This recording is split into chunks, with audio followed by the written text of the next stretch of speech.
10th class हम पढ़ रहे हैं computer science chapter number 3 conditional logic. ठीक है, इसकी हम प्रोग्रामिंग एक्सरसाइज कर रहे थे बुक पेज नंबर 75 पे।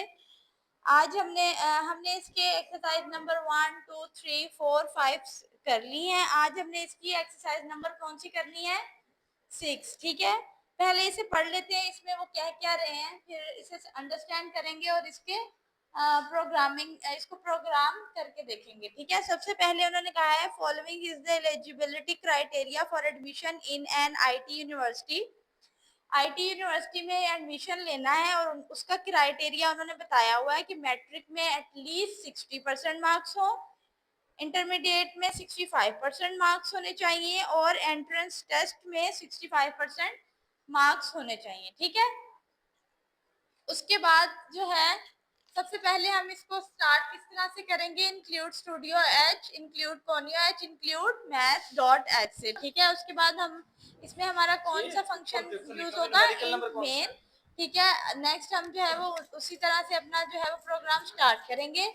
इंट का फंक्शन यूज करते हुए हमने इसमें फाइंड क्या क्या करना है, हमने इसमें अब हमें इसमें चाहिए क्या क्या, obtain marks metric, total marks metric, obtain marks intermediate, obtain marks total marks intermediate, obtain marks entrance test and total marks entrance test। ठीक है, फिर अब हम इसको प्रोग्राम को रन करते हैं। सबसे पहले हम अपना printf का फॉर्मूला राइट करेंगे। सबसे पहले हमने ऑब्टेन मार्क्स राइट करने हैं मैट्रिक से। ठीक है, मैट्रिक से स्टार्ट करेंगे हम। मैट्रिक में वो कितने मार्क्स ऑब्टेन किए हैं, उसके बाद हम इसको स्कैनएफ में कन्वर्ट कर देंगे, मॉडुलस डी एंड ओएमएम मतलब ऑब्टेन मार्क्स इन मैट्रिक। ठीक है, नेक्स्ट हमारे पास है, फिर हमारे पास क्या है, ऑब्टेन मार्क्स के बाद टोटल मार्क्स है मैट्रिक में, उसको भी हम स्कैनएफ में कन्वर्ट कर देंगे। देन हमारे पास है printf obtain marks in intermediate। ठीक है, उसके बाद है हमारे पास इसको फिर obtain marks जो इंटर में है उसको हम scanf में कन्वर्ट कर देंगे।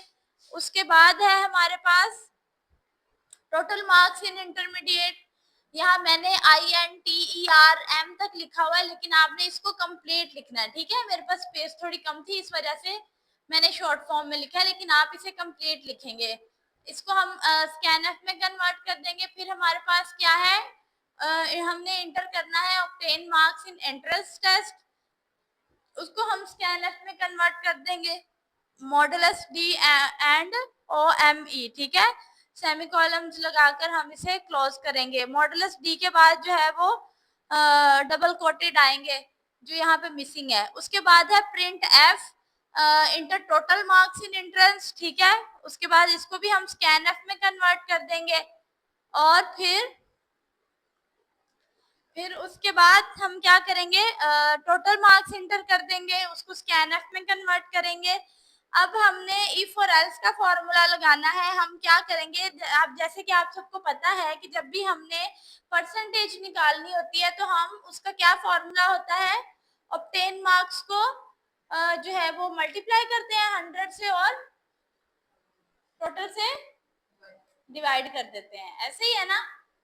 तो सबसे पहले हमारे पास इफ को हम इफ यूज करेंगे और सबसे पहले हम ऑब्टेन मार्क्स मैट्रिक में जो हमने उस स्टूडेंट ने ऑब्टेन किए हैं उसको 100 से मल्टीप्लाई कर देंगे, जो किससे ज्यादा होने चाहिए, टोटल मार्क्स से ज्यादा होने चाहिए। टोटल मार्क्स कितने हैं, 60% है। ठीक है, देन हम एंड का एंड ऑपरेटर यूज करेंगे और देन हम अब हमारे पास इंटर के मार्क्स हैं, उसको भी 100 से मल्टीप्लाई करेंगे जो 65% से अबव होने चाहिए। देन इंट्रेंस टेस्ट के मार्क्स जो है वो उसको भी 100 से, जो ऑब्टेन किए हैं उस स्टूडेंट ने, उसको भी 100 से मल्टीप्लाई कर देंगे जो 65% से अबव होने चाहिए। ठीक है, इसके बाद हमने क्या करना है, प्रिंट एफ, हमने हमारे पास दो सिचुएशंस होती है ना कि ये जो है वो एक तो इफ है एक एल्स है। ठीक है, मतलब ये पॉसिबल नहीं है तो